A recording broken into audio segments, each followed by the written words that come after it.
Well, so as I mentioned, Eric and I work with the Finger Lakes Health Systems Agency with the Healthy Kids Initiative. And our work, we are working closely with schools within the city schools that have received funding through the Greater Rochester Health Foundation to do health and wellness programming in the next 3 years. And a handful of, there are 8 schools that the Health Foundation is working with for the next 3 years. And a handful of those schools have identified safe routes to school programming that helps support and encourage kids to walk to school as one of their focus areas. So the first of those that we've been working with is School 2, just a few blocks over in this direction. And we'll also be working with School 19 in the next few months, yeah. The idea, if you haven't heard of a walking school bus, I'll pass around these. These are some flyers that we put together for the School 2 back to school picnic, which happened last week. And you'll see a picture here. A walking school bus is just, it's a group of kids that walk together, kind of like a school bus with a parent volunteer or some other adult volunteer, usually about 1 adult per every 6 to 10 kids. So there might be a parent at the front of the walking school bus and at the back of the walking school bus, and maybe in the middle if it got really, really big. And with a walking school bus, you have a preset kind of route within the city school district. Any kid who lives within a 1.5-mile radius of the school doesn't qualify for free bus transportation. So you might think of a route that would go up to 1.5 miles long or 1 mile. And you'd have some fixed stops along that route that kids would sign up to participate in, and they'd know, okay, my route, my stop picks me up at the corner of Bartlett and Reynolds at 8:45 every Monday morning, and I need to be there in order to join the walking school bus to get the rest of the way to school. And it just provides a safe, supervised way for kids to be able to walk and parents to have confidence that their kids can get safely to school. A nice benefit also is that it provides some physical activity for kids, which we know is a need, and helps kids to focus and be, in many ways more prepared for the work that they're going to do at school, and is a supervised way for kids to do that. So walking school buses have popped up all over the country. They have been organized in some parts of the country for 20 years, and there are schools that have hundreds of kids walking to school in a walking school bus. I think it's a newer concept in Rochester, and we're looking to help schools sort of probably start small, maybe with 1 route that would be 1/2 mile or 1 mile long, and maybe there'll be 10 kids to start or 15 kids to start. But the idea being that we could work with these schools that have received some special funding from the Health Foundation to test that and pilot that, learn what works, what doesn't work, and how to tweak it so that it does, and then hopefully have some lessons and a model that could be shared with other schools who might be interested in that kind of programming. At school number 2, one of the key motivators for them in their interest in a walking school bus is actually helping to improve student attendance, because they've found with their kids who are walking to school that on bad weather days, parents may not want to do the walk themselves and may not have access to other transportation to get their child to school.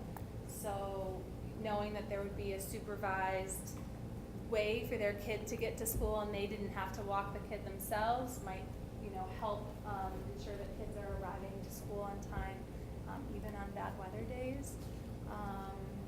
We've done some initial outreach. There's a wonderful parent volunteer, Keisha Colbert, who essentially is already running a school bus, a walking school bus of her own. She walks maybe 7 to 10 kids in her immediate few block area to school most mornings.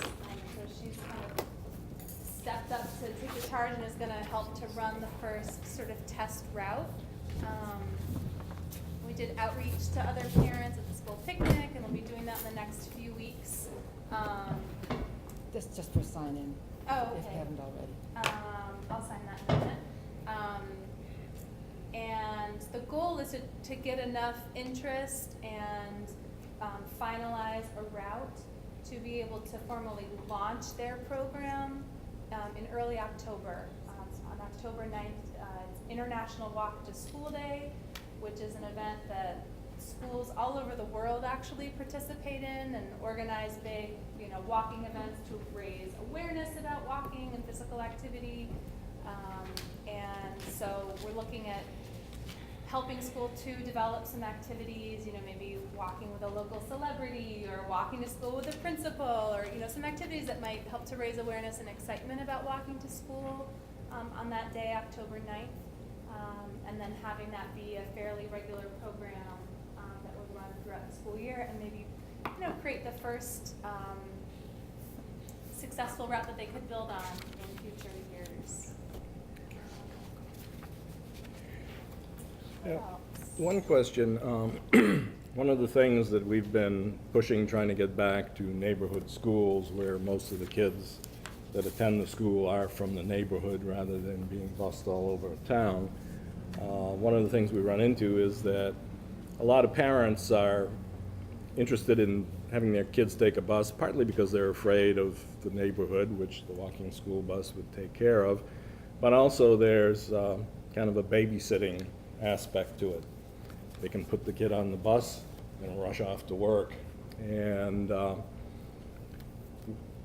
to have a walking school bus serve some of that purpose, it pretty much means get started early enough so that the kids, are out the door, and yet when you get to the school, that you can get into the school and not sit outside freezing because, gee, it isn't school start yet. Mm-hmm. What has been discussed in trying to address that? Well, like I said, we're right now just in the phase of recruiting interested parents and families to participate. So until we know, a group of, let's say, 10 committed families who say, yes, I want to sign my kid up, we're gonna commit to walking, and say we need 2 parent volunteers to lead it, we'll then convene that group and talk through some of those questions. Once we know where kids need to be picked up, we can designate times and go through trial runs and see how that works. Certainly, we would want to schedule the route to get kids to school in time, to eat breakfast, to be ready for the day. But all of that is really determined on a case-by-case basis, school by school and group by group, depending on where kids live and how far from school they are. And probably also some of it the age, little kids in first grade might need a little more time to walk along the bus than fifth graders or sixth graders. So taking into account the age and location of kids who sign up to participate would be important. My wife was on a grant committee of American Heart Association years ago. Yeah. Funded the first walking school. Awesome. She came back and said it was this great idea. Great idea, yeah. Not everybody on the committee supported it, Hmm. but she and others argued. Those people on the plan, she argued about all the points.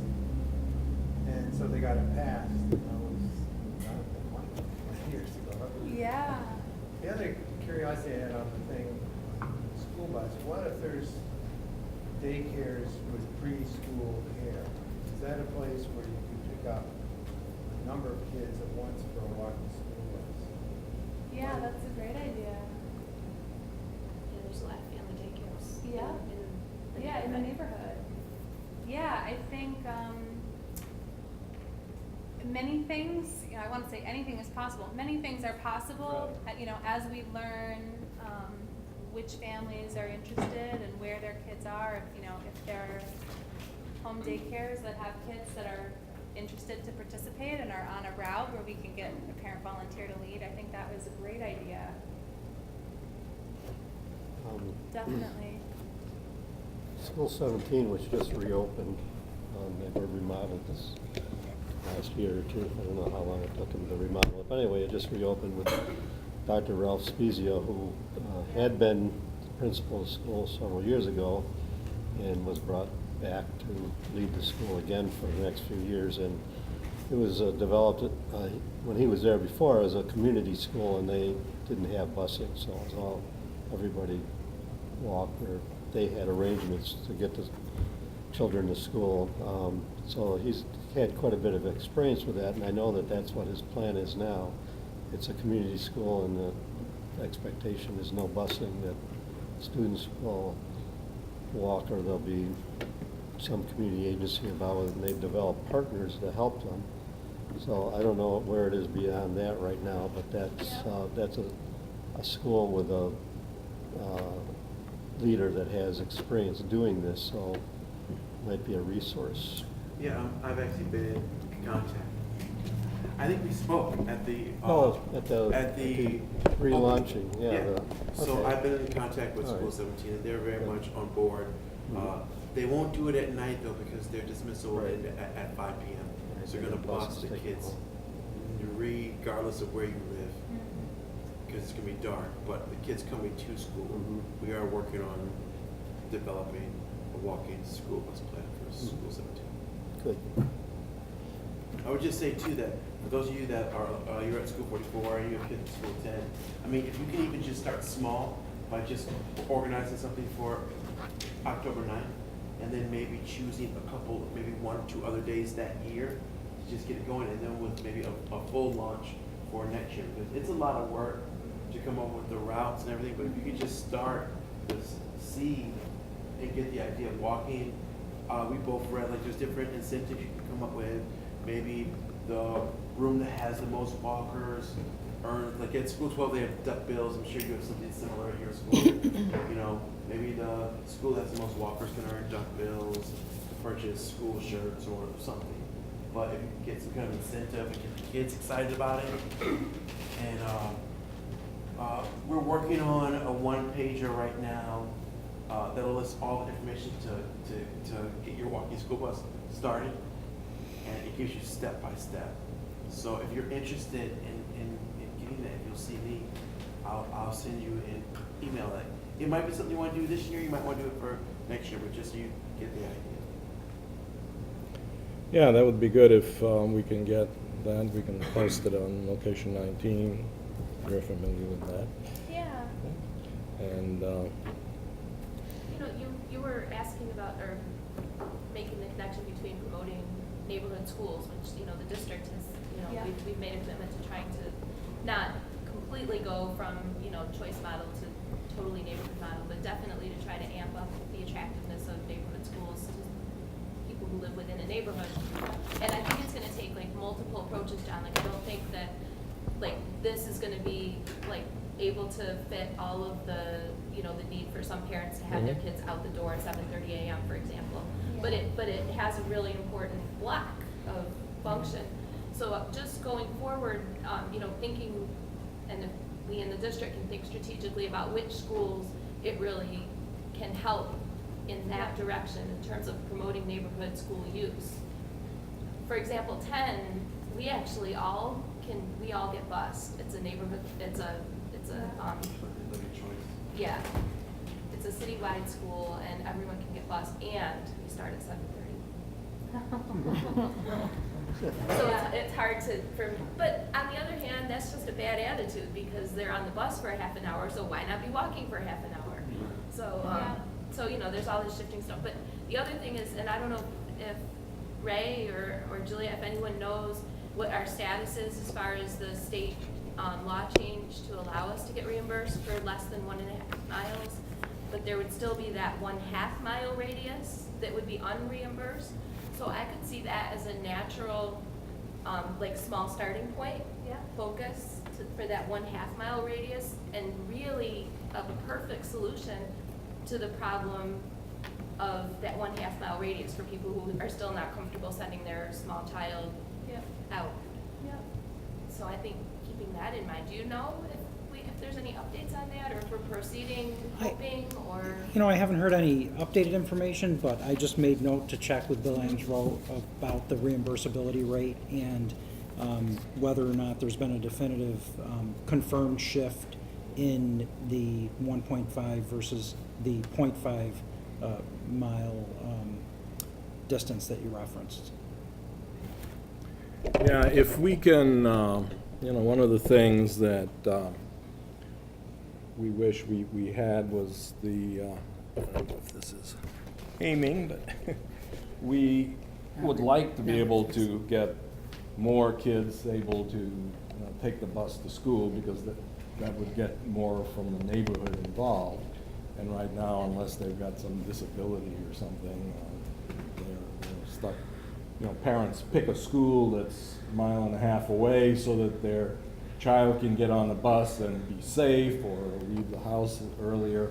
And that puts the parents away from this child's school. So it's harder for them to get involved with the school, to volunteer, or to get them into the parent-teacher conferences, whatever. So we really are hoping that for the sake of neighborhood schools, we can get reimbursement for, if we can get reimbursement for half a mile, then walking school buses are relatively doable for the half mile or less distance. And that would let people self-select their local school rather than mandating it if we're trying to get schools to be more. And that's something I surely can check into. And I can get back to Marianne in terms of what that looks like and what the expectation is around, vis-a-vis, obviously, state ed's criteria for reimbursability rates. There was a ton of optimism about it recently that it would happen. I don't know. Back and forth. But it's been in the works for over a year, or maybe even longer than that. I mean, I know a lot of people have said, well, if only we could, this would be, so I know I've talked about it for a long time, but it's really become, likely to be real over the past year. And a walking school bus program, if it got to a point where it was, developed with a handful of routes serving larger numbers of students, could even be a supplement to that, so that kids, so families who want to choose their neighborhood school and are over a half mile, maybe they're 3/4 of a mile, maybe they're a mile away, if they had an option in addition to a bus that was a walking school bus, they could have a safe, reliable choice that would also get their child some physical activity for the day and be part of, helping to cultivate those healthy behaviors, from a young age. For me, I went to Rochester City Schools and I walked to school, all of elementary school and middle school, and I think, the fact that I'm now willing to walk as an adult or ride my bike to work is due in part to just having grown up being used to, that as sort of an everyday part of your routine. Mm-hmm. And, the earlier we can reach kids with sharing those healthy choices, the better. I'm thinking about tying it into Mrs. Obama's Get Up and Move Absolutely, program. the Let's Move A campaign. T-shirt, a pedometer, Oh, yeah, a baseball cap. yeah. And actually, even speaking to what you were saying, Mary, there are schools around the country in very rural areas, or maybe in urban areas, but where 100% of the kids are bused, who have developed walking programs where, okay, maybe kids can't walk to school, but they can walk during school. So they'll reward and encourage walking when kids are on recess or at their lunch break. That if kids go outside and there's a designated track, like a 1/4 mile track, if kids walk around that track, 4 times, they get a special little token or a reward, and kids can track their miles, just as a way of cultivating that behavior, even if a kid can't walk to school. So it can be part of a more, a broader, comprehensive program that's encouraging healthy activity and healthy lifestyles. Because again, for many of our schools, even though, okay, let's say we're starting a walking school bus at school number 2, many of the kids at schools 2 can't participate because they're coming from outside of the. It really picked up. Students were actively engaged, actively involved. Mm-hmm. And it was something that allowed kids to get up and move who might not otherwise have had the opportunity to do so. Yeah. actually, that's just reminding me, when I was in high school, I think this happened because we were short on gym teachers. And one of the English teachers, high school English teachers, was also he must have been a track and field coach, or he was like a walk runner. And he did a couple of sections of a walking PE class. And it was awesome. You know, we did a walk around the school and tracked our miles, and he gave us strategies for how to be more, vigorous in our walking. But as a high schooler, I know that class was much more appealing to me than some of the competitive sports that in high school, it's just who wants to go to gym class. So there are other creative ways. Okay, Just one question, Ray. Last year, as part of the FMT, was a table by catchment area and by school, how many kids from the catchment area went to that school and how many went to which other schools they were. Do you know if that's been updated for this year?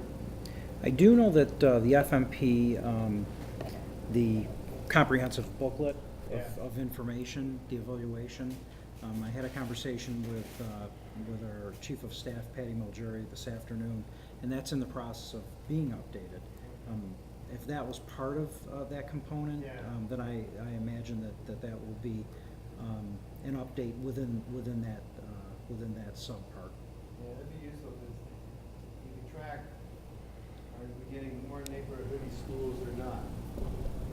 Because the average, I think, percentage of the school that comes from the catchment area is probably like 25%. That's a good point. So, neighborhood centrism Yeah. is a very important component of, figuring out effectively, how we as a district are best serving our kids, best serving our population. This is a good example. The walking school bus is an example of, are you quote unquote tapping into people who are a half mile away or who are living 5 miles away?